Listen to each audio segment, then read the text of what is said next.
We're now on Daf Samach Tes Amud Beis, and we're talking about a utensil that had tumah. It was makabel tumah. Now it's kind of disintegrated, and it should lose its status of tameh.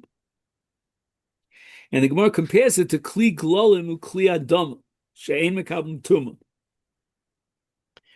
And we're going to now quote a brisa about kli avonim meaning utensils made of stone, or kli glolim that are made of the excrements of an animal. Kli adama that are made not after you bake the clay, but before you bake the clay. So it's in a very primitive state. And in all those cases of kli adama and kli glolim and kli and kli avodim, all those are not makabel tumah.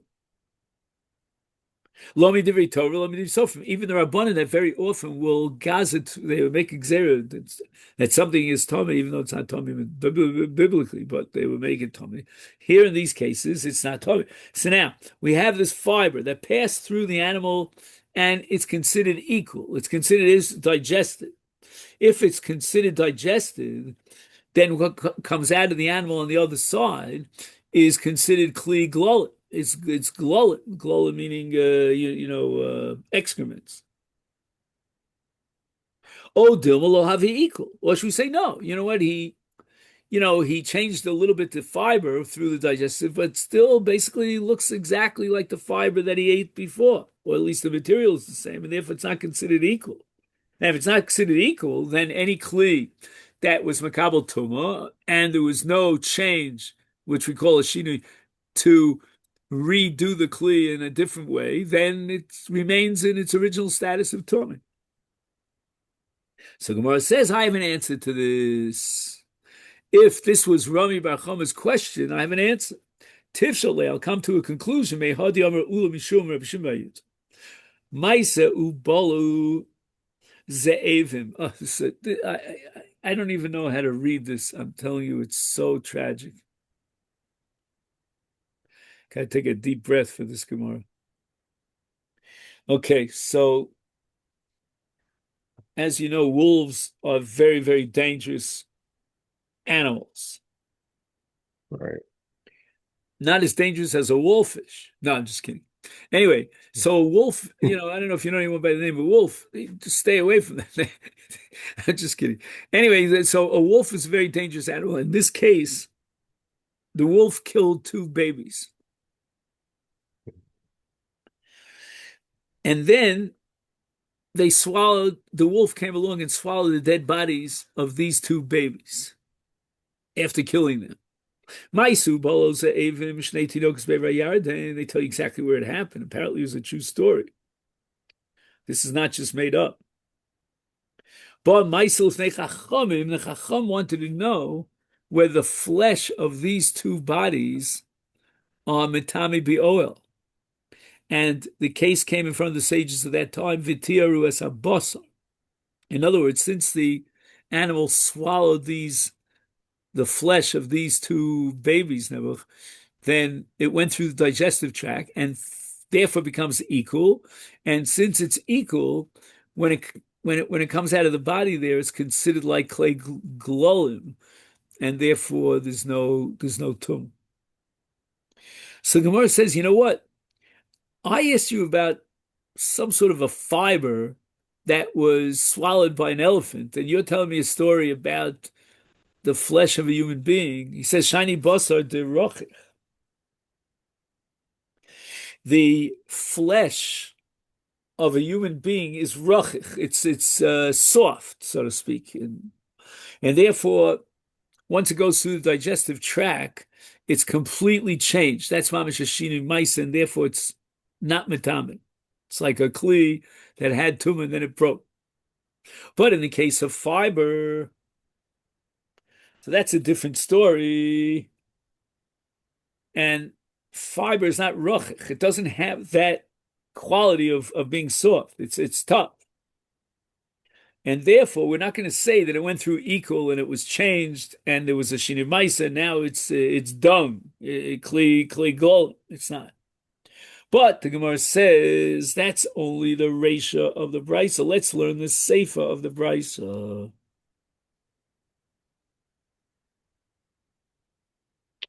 Lishomi Seifa v'timu es hatzomos.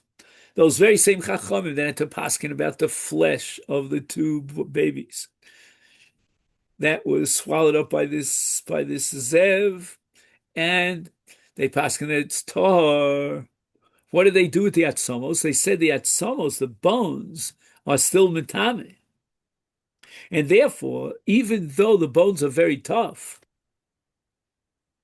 or shall we say, not even though, but because the bones are very tough, we should compare them to the fiber, and we should say that,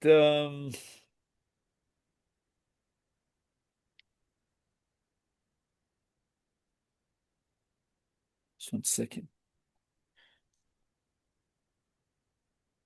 V'timus hatzomos.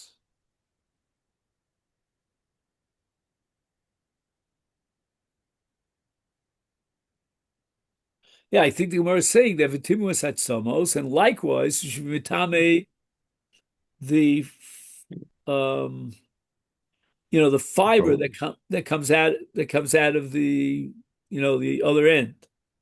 Well, it uh, says no, shani atzomos da kushe tve. In other words, when we come to fiber, it's not as tough as bones. Bones are really, really tough. And therefore, when it comes to the atzomos, just 1 second. So since it's tough, therefore they were metame. Just 1 second.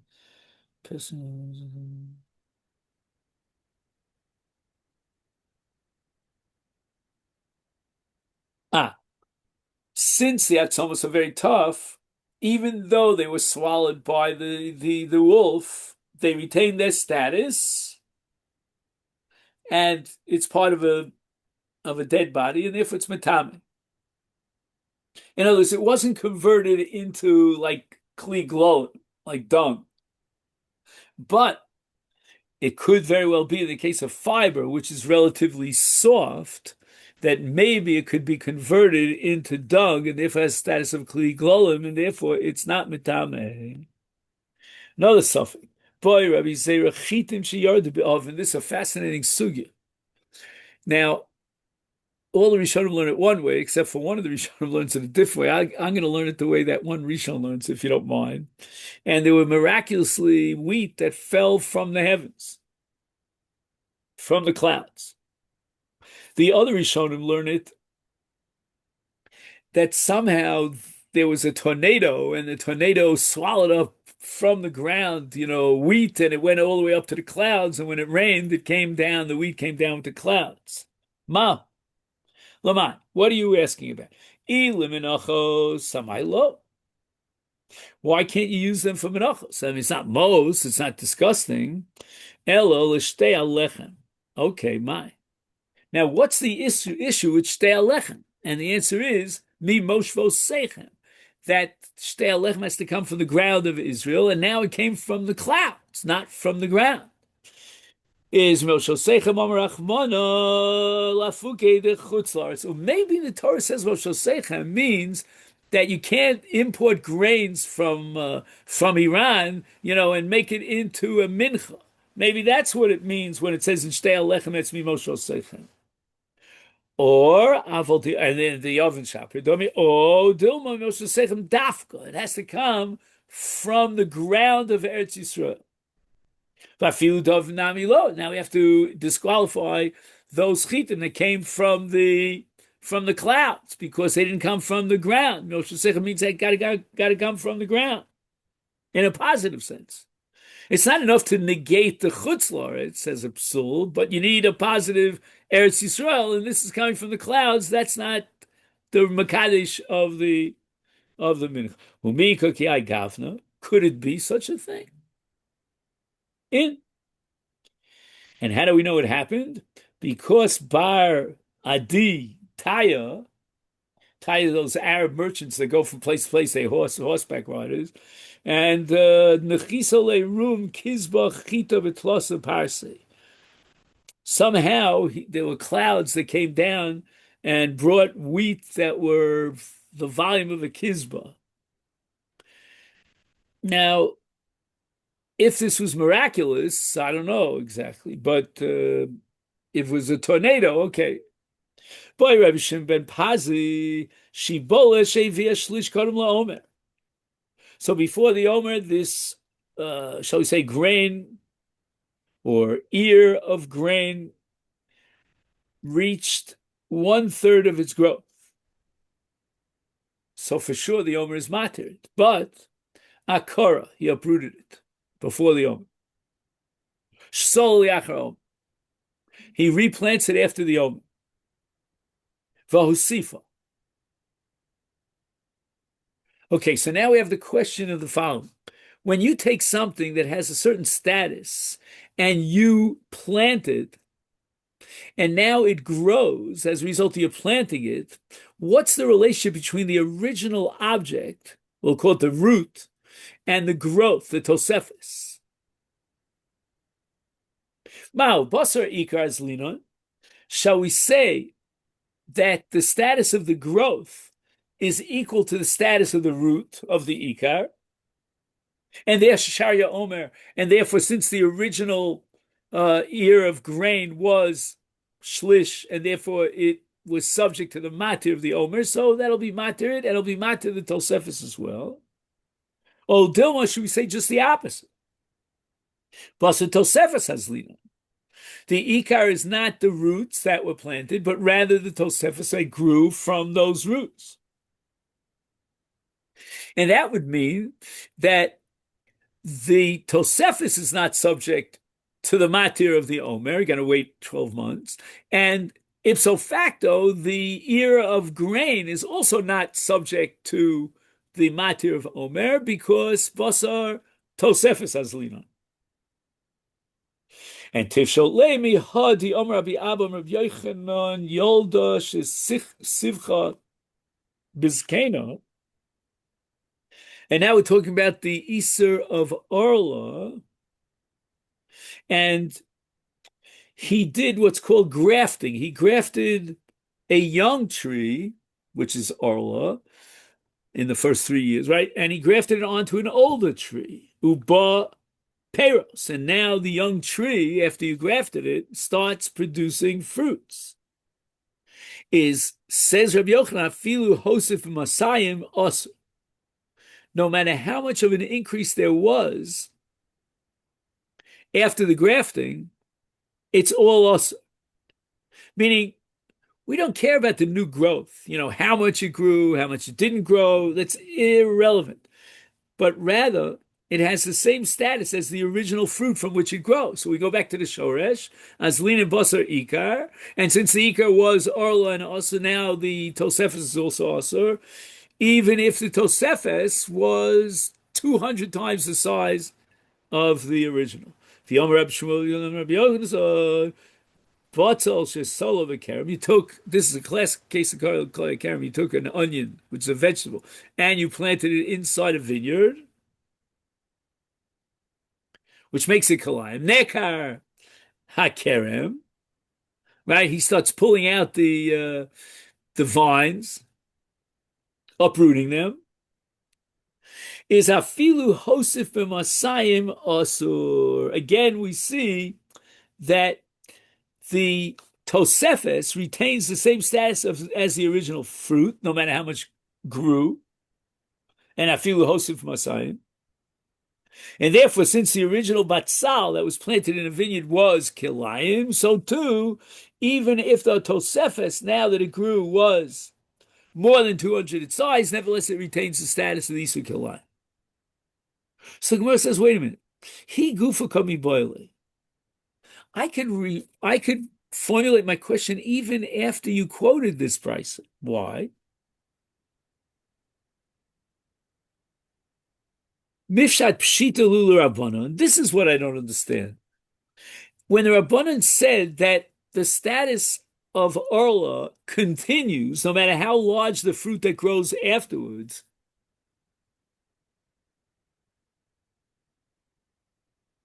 which means the basar ikar is linon, was that absolutely certain in the eyes of the rabbis? They ruled it because it was vadai, and therefore loshno laku loshno lachumra goes in both ways. It can even be mekil.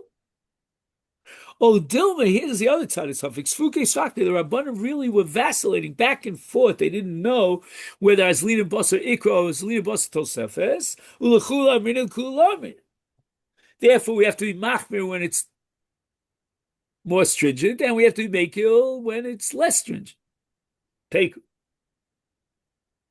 By Rava, Linyan Maser Mai. We have another 2 minutes, Ira? Yeah. Okay. Linyan Maser Mai. Let's ask the same question whether we go Basa the Ika, the root, or Basa the Tosefis, that which grows, with regard to Maser. Echidomi, what's the case? Kigron. And we'll take a look here on Daf Ayin. Tiamdinu v'asrinu. He went ahead with these ears of grain before he planted them, and he gave Maser. So they no longer have the status of Tevel. V'sinu, and then he replants this ear of grain.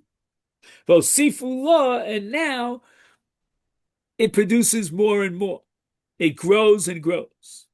Im Tim Salomar, if you're going to say with regard to Reb Shimon ben Pazi that we had before, Lo Azlina Basar Ikar. We don't care about the Ikar, we care about the Tosefes Boy Sure. And therefore, there's no question that according to Reb Shimon ben Pazi, you have to be mafresh maser from the Tosefes. But what about the original grain, the ear of grain that you planted? Ikar mai. I don't know. What's the status of the ikar? He says the following: when you replanted the crop,